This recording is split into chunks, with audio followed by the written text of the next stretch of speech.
tahun 3 Hijriah, ada utusan datang menemui Nabi Muhammad sallallahu alaihi wasallam. Utusan ini dari 2 suku. Mereka meminta Nabi mengajarkan kepada mereka ajaran agama Islam. Mereka beralasan ada keinginan untuk menerima agama Islam.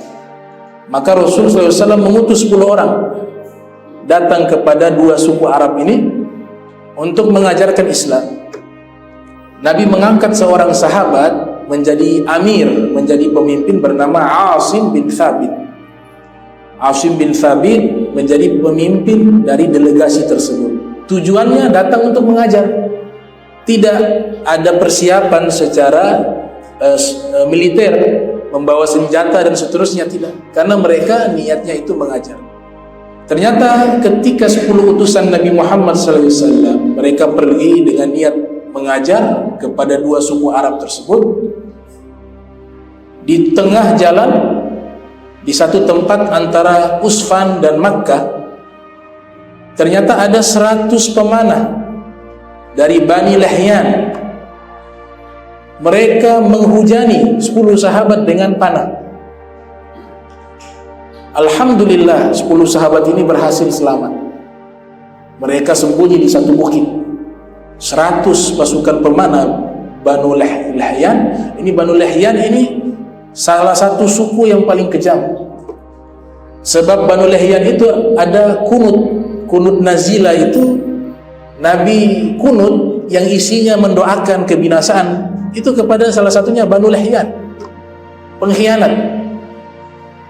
10 sahabat ini sembunyi di satu bukit. Tapi qadarullah, takdir Allah menyatakan mereka harus menghadapi 100 pemanah tersebut. Ternyata mereka membawa pasokan makanan kurma di satu kantong, kantongnya bocor. Ketika mereka lari sembunyi, sudah selamat, ini orang-orang musuh-musuh mereka akhirnya ketahuan dari jejak kurma, mengikuti itu, di mana itu kurma itu terjatuh, akhirnya dapati mereka di tempat sembunyi, dikepung mereka. Hanya 10 orang menghadapi 100 orang, dikepung, dihujani dengan anak panah. Kemudian mereka bertahan di bukit tersebut. Maka Banu Lihyan ini mengatakan, kalian keluar, kami janji tidak akan membunuh kalian. Salah satu pemimpin mereka, Asim bin Thabit, yang menjadi amir ketika Nabi mengangkat beliau menjadi amir, beliau mengatakan, kami tidak akan berlindung kepada orang kafir. Ya Allah, tolong sampaikanlah kepada kekasihmu Nabi Muhammad SAW bahwa kami sudah menjalankan tugas sebaik-baiknya. Singkat daripada kisah, akhirnya mereka ditangkap. 7 di antara mereka dibunuh di tempat, termasuk Asim bin Thabit yang Nabi mengangkat sebagai amir. Ketika mereka membunuh Asim bin Thabit ini ketika dalam keadaan terjatuh, itu wajahnya menghadap ke kiblat. Mereka pindahkan ke arah yang berlawanan dengan kiblat. Balik lihat, kembali ke kiblatnya. Mereka pindahkan lagi, berlawanan dengan arah kiblat. Mereka tinggalkan, ini Asim secara otomatis menghadap ke kiblat. Akhirnya tarakuhu, mereka tinggalkan dia. Sisa 3 orang yang menjadi tawanan. 7 telah dibunuh. Yang pertama yang menjadi tawanan Khubayb bin Adi al-Ansari. Yang kedua adalah Zaid bin Dafinah. Dan yang ketiga, para sejarawan tidak menyebutkan namanya, tidak mendapatkan data identitas namanya. Yang tidak memiliki nama ini di tengah jalan dia berontak. Dia mengatakan inilah pengkhianatan pertama, dikatakan demikian. Akhirnya dibunuh. Dua orang yang selamat menjadi tawanan dibawa ke Makkah untuk dijual. Di zaman itu ada perbudakan, sehingga dijuallah Khubayb bin Adi dan juga Zaid bin Dafinah. Bani Al-Harith sudah mengenalnya Khubayb bin Adi. Mereka menyimpan dendam karena Khubayb bin Adi di perang Badar membunuh mereka punya tokoh besar, Al-Haris bin Amir. Ketika dapat informasi Khubayb bin Adi sudah dibawa ke Makkah menjadi tawanan perang dan sudah diperjualbelikan, maka keluarganya Al-Haris bin Amir mereka datang membeli Khubayb.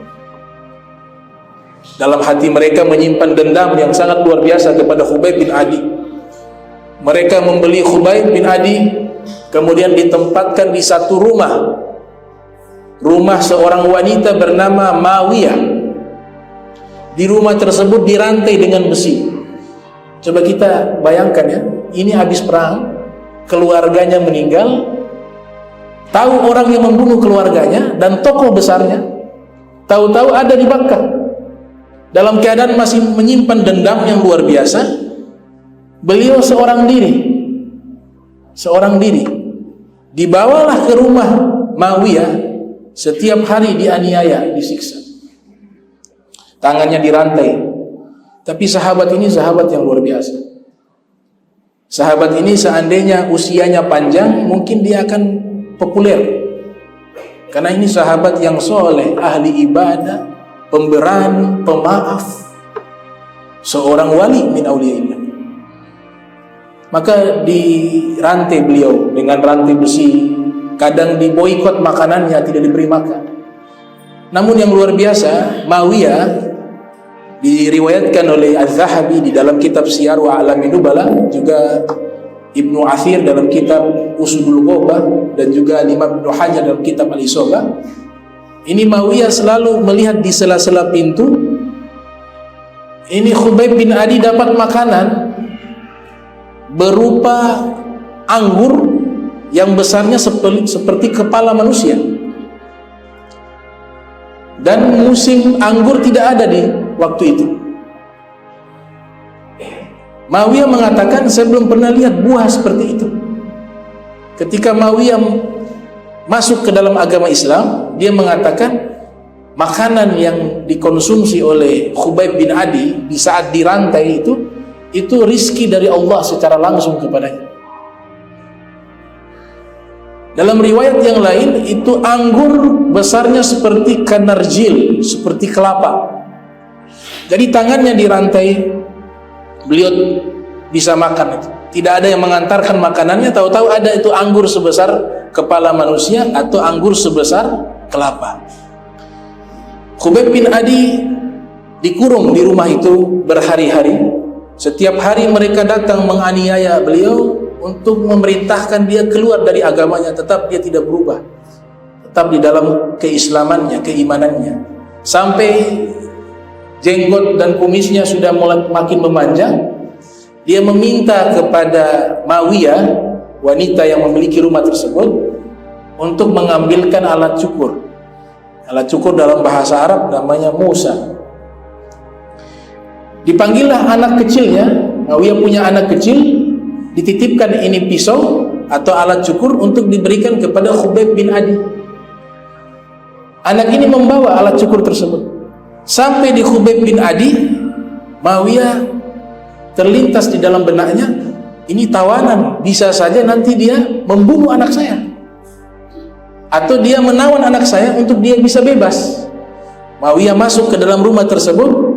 Ternyata anak itu sedang ada di pangkuannya Khubayb bin Adi, sedang bermain-main.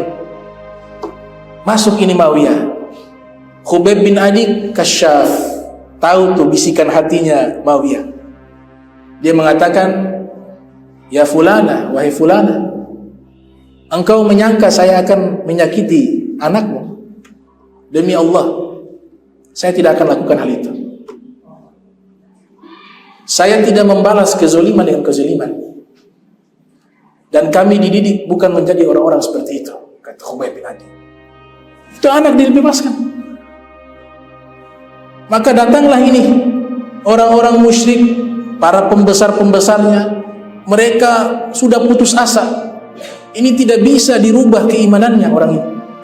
Akhirnya mereka putuskan dieksekusi. Luar biasanya mereka eksekusi di Tan'im. Ada satu tempat di luar tanah haram, pinggiran kota Makkah, namanya Tan'im. Kenapa mereka tidak langsung eksekusi di Makkah? Walaupun mereka musyrik, mereka punya keyakinan itu tanah suci. Tanah suci tidak boleh dibunuh orang di situ, tidak boleh berperang di tanah suci, dan tidak boleh melakukan kezoliman di tanah suci. Jadi mereka sadar tuh mereka sedang melakukan kezoliman, dan mereka tidak berani mengotori tanah suci. Dibawalah Khubayb bin Adi ke Tan'im. Tidak ada rasa takut sama sekali. Digertak, ditakut-takutin oleh orang musyrik, mengatakan teman kamu yang ikut tertawan Zaid bin Dathina sudah dibunuh, ditusuk dengan tombak dari dubur sampai tembus ke dada. Kau tidak takut? Dia mengatakan tidak. Saya tidak takut. Saya berpasrah kepada Allah Subhanahu wa ta'ala. Gak ada rasa takut sama sekali. Sampai di Tan'im, dia meminta kepada orang-orang musyrik Quraisy, da'auni usalli rak'atain. Boleh saya minta satu permintaan? Apa itu kata mereka? Izinkan saya sholat 2 rakaat. Izinkan saya sholat, padahal ini mau dieksekusi. Maka diizinkan Khubayb bin Adi sholat 2 rakaat. Ketika beliau sholat 2 rakaat, beliau mempercepat sholatnya. Padahal biasanya beliau ini ahli ibadah, ahli sholat. Kalau sholat itu panjang, lama. Tapi pada waktu itu justru sholatnya dicepatkan. Beliau melihat kepada Al-Ghajjal yang ada di sampingnya, dia katakan, seandainya kalau saya tidak khawatir dianggap penakut karena sholat saya lama, maka saya akan panjangkan sholat saya. Tapi saya tidak mau dikatakan penakut atau takut mati, maka saya mempercepat sholat saya. Dia menghadap, habis sholat dia menyatakan kalimat, Allahumma inna qad ballagna risalata rasulik faballighul ghadah ma fu'ila bina. Ya Allah, saksikanlah saya sudah melaksanakan tugas Rasul Nabi Muhammad SAW. Maka tolong sampaikanlah kejadian ini yang menimpa saya kepada kekasihmu Nabi Muhammad SAW. Nabi di kota Madinah. Khubayb selepas mengucapkan kalimat tersebut, mengucapkan salam, mengarah ke kota Madinah, kemudian mengucapkan Assalamualaikum ya Rasulullah. Nabi sedang duduk dengan para sahabat di kota Madinah. Secara spontan Nabi menjawab panggilan salam itu. Waalaikumsalam. Sahabat bertanya, ya Rasulullah, engkau menjawab salamnya siapa? Tidak ada orang yang datang. Kata Nabi, saya menjawab salamnya Khubayb. Khubayb bin Adi memberikan salam. Padahal tidak ada satupun orang yang mengetahui keadaan Khubayb. Peristiwa diserang oleh Banu Lahyan itu tidak ada yang tahu. Tapi Nabi ketika dapatkan salam tersebut, Nabi sudah tahu. Nabi mengetahui bahwa Khubayb dalam keadaan bahaya, dalam keadaan terancam mau dibunuh. Lepas itu mereka bawa Khubayb. Dan ulama hadis mengatakan, inilah orang pertama yang melaksanakan sholat sebelum dieksekusi. Sekarang ini jadi sunnah. Orang kalau mau hukum mati pakai hukum Islam, kisos dan lain sebagainya, diizinkan mereka sholat 2 rakaat dulu, kemudian dieksekusi. Nah, orang pertama yang melakukan itu adalah Khubayb bin Adi Al-Ansari Al-Aus. Dibawalah Khubayb bin Adi. Sudah disiapkan tiang salib. Makanya disebutkan awwalu man suliba fil Islam. Orang pertama yang disalib di dalam sejarah Islam adalah Khubayb bin Adi. Beliau disalib. Setelah disalib, beliau berdoa. Beliau punya doa ini disaksikan oleh seorang sahabat yang sebelumnya masih musyrik, namanya Sa'id bin Amir. Kelak menjadi gubernur di Syam di masa khilafah Umar bin Khattab. Beliau berdoa, Allahumma ahsihim adada waqtulhum badada wala tughadir minhum ahada. Ya Allah, hitunglah mereka ini satu persatu dan musnahkanlah mereka yang telah menganiaya saya, menyiksa saya. Wala tughadir minhum ahada, dan jangan pernah ya Allah engkau luputkan salah seorang dari mereka. Artinya beliau berdoa agar mereka semua ini binasa. Yang hadir, yang ikut andil membunuh, semuanya. Karena yang hadir banyak. Beliau sendiri. Ketika beliau sudah disalib, Abu Sufyan datang menghampiri, memberikan kesempatan terakhir kepada Khubayb bin Adi. Wahai Khubayb, engkau mau tidak kalau Muhammad mengganti posisimu dan engkau pulang ke keluargamu, ke istrimu, ke anak-anakmu? Kata Khubayb bin Adi, la uhib an akuna fi ahli wa Rasulullah SAW yushaku bisyaukah. Demi Allah, saya tidak ingin bersama keluargaku bahagia, senang, sedangkan Nabi Muhammad SAW terinjak satu duri. Itu saya tidak senang. Itu Abu Sufyan mengatakan, wallahi ma ra'aitu ahadan minan nas yuhibbu ahadan kahubbi ashabi Muhammadin Muhammadan. Demi Allah, saya belum pernah melihat ada seseorang mencintai seseorang seperti cintanya para sahabat kepada Nabi Muhammad SAW. Kemudian mulai mereka memanah, dipanah beliau. Akhirnya beliau pun ketika dipanah masih ada nafas. Dalam riwayat yang lain sudah dipanah, panahnya pakai api. Dan dipanah berulang-ulang kali. Khubayb bin Adi di saat sudah dalam keadaan sekarat, karena begitu banyak panah yang terhunus ke tubuhnya, masih ada sisa-sisa nafas, datang satu Al-Gojo.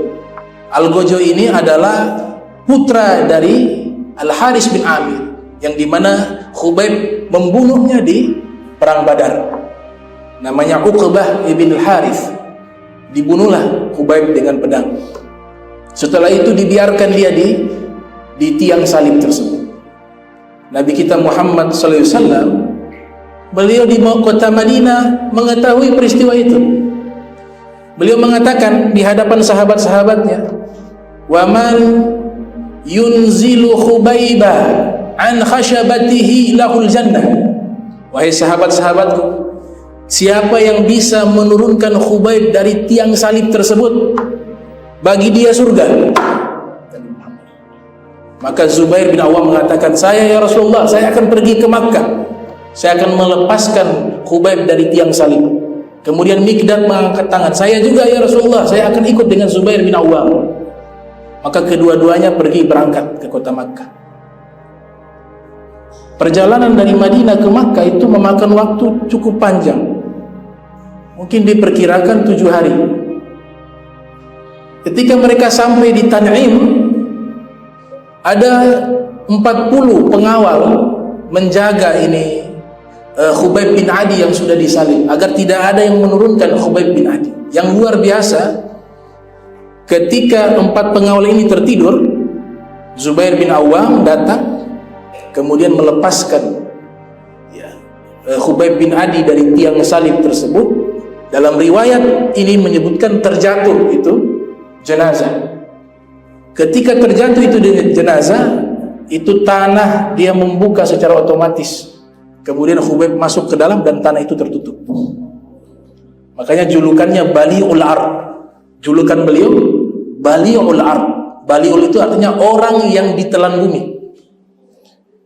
Para sufi mengatakan, karena langit dan bumi ridho kepada orang seperti Khubayb, mereka menyambut kedatangan Khubayb. Tanpa digali, tanah sudah menyambut. Hilang jejak waktu itu. Riwayat kedua menyatakan Khubayb bin Adi dilepaskan dari tiang salib. Kemudian orang-orang musyrik, ada 7 orang, terbangun dari tidur mereka. Mereka melihat Khubayb bin Adi sudah dibawa oleh seseorang dengan menggunakan kuda.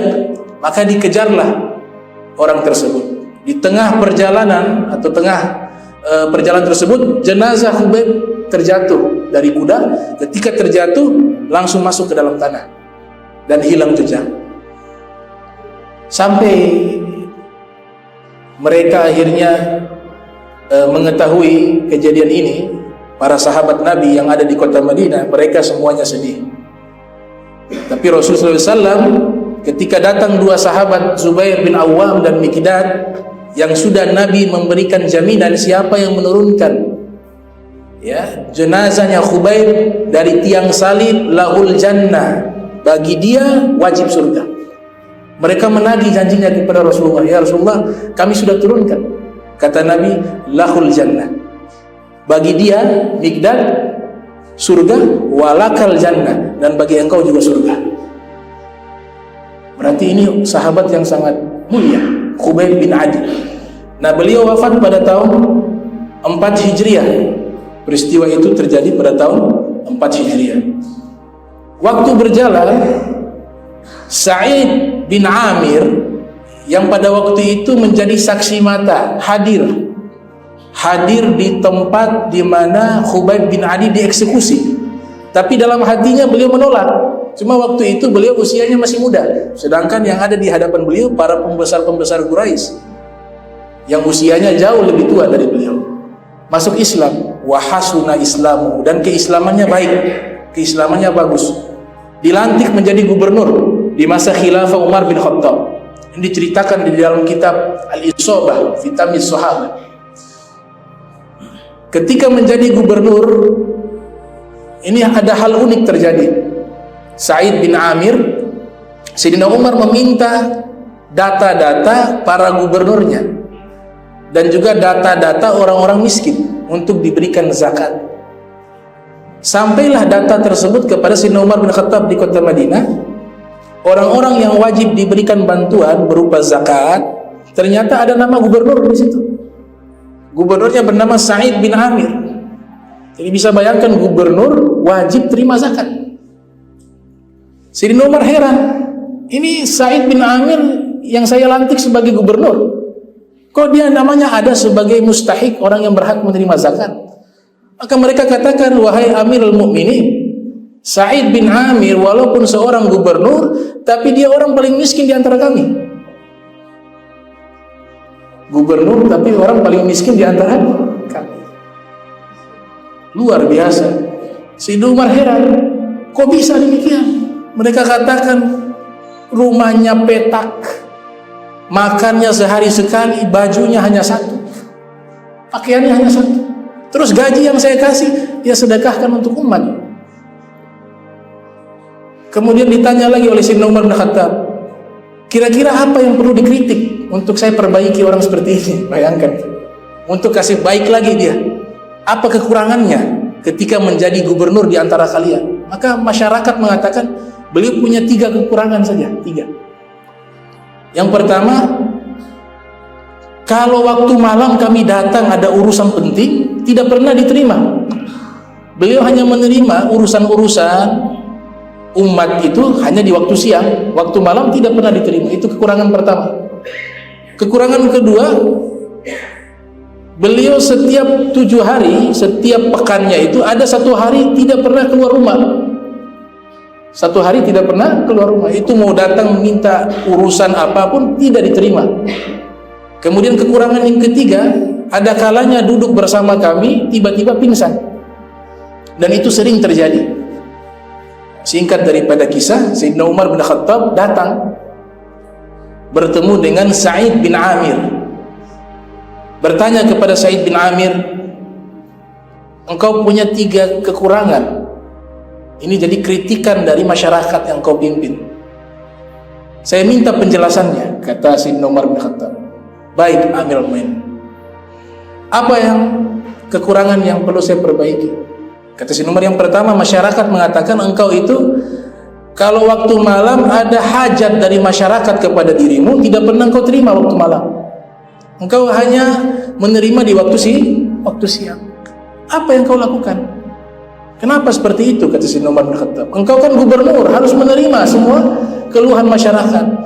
Kata beliau apa? Saya punya waktu untuk masyarakat, sudah habis untuk waktu siang, itu saya kasih untuk mereka. Kemudian waktu malam saya khususkan untuk Allah. Waktu siang saya sudah kasih untuk makhluk. Waktu malam saya khususkan waktu saya untuk Allah Subhanahu wa ta'ala. Yang kedua, keluhan dari masyarakat, setiap 7 hari ada 1 hari engkau tidak pernah keluar. Apa yang kau lakukan? Kata Sa'id bin Amir, wahai Amirul Mukminin, saya punya pakaian hanya 1 ini. Jadi kalau sudah 7 hari saya biasanya gunakan waktu itu untuk mencuci pakaian saya. Dan saya dalam keadaan telanjang, makanya saya tidak keluar. Kemudian yang ketiga, mereka katakan engkau selalu pingsan ketika duduk bersama mereka, dan itu sering terjadi. Apa yang membuat engkau seperti itu? Apa kata Sa'id bin Amir? Saya ketika mengenang diri saya ketika masih musyrik, saya masih muda, waktu itu saya ikut hadir di dalam eksekusi kepada seorang sahabat yang mulia yang pernah saya temui, namanya Khubayb bin Adi al-Ansari. Saya menyaksikan dia dianiaya, tapi saya tidak bisa berbuat apa-apa. Dan di saat dia dianiaya, dipanah, keluar dari lisannya doa, Allahumma ahsihim adada waqtulhum badada wala tughadir minhum ahada. Ya Allah, kenalilah, hitunglah mereka satu persatu yang hadir di sini, yang menganiaya saya atau yang menyaksikan saya, dan binasakanlah mereka semuanya, dan jangan engkau luputkan salah satu dari mereka. Saya kalau mengenang doa ini saya selalu pingsan, karena saya khawatir saya termasuk daripada orang tersebut, karena saya ikut hadir di tempat itu. Nah, ini sahabat bernama Sa'id bin Amir. Ya, mudah-mudahan ini kisah membuat kita lebih semangat di dalam ibadah dan taat kepada Allah Subhanahu wa ta'ala.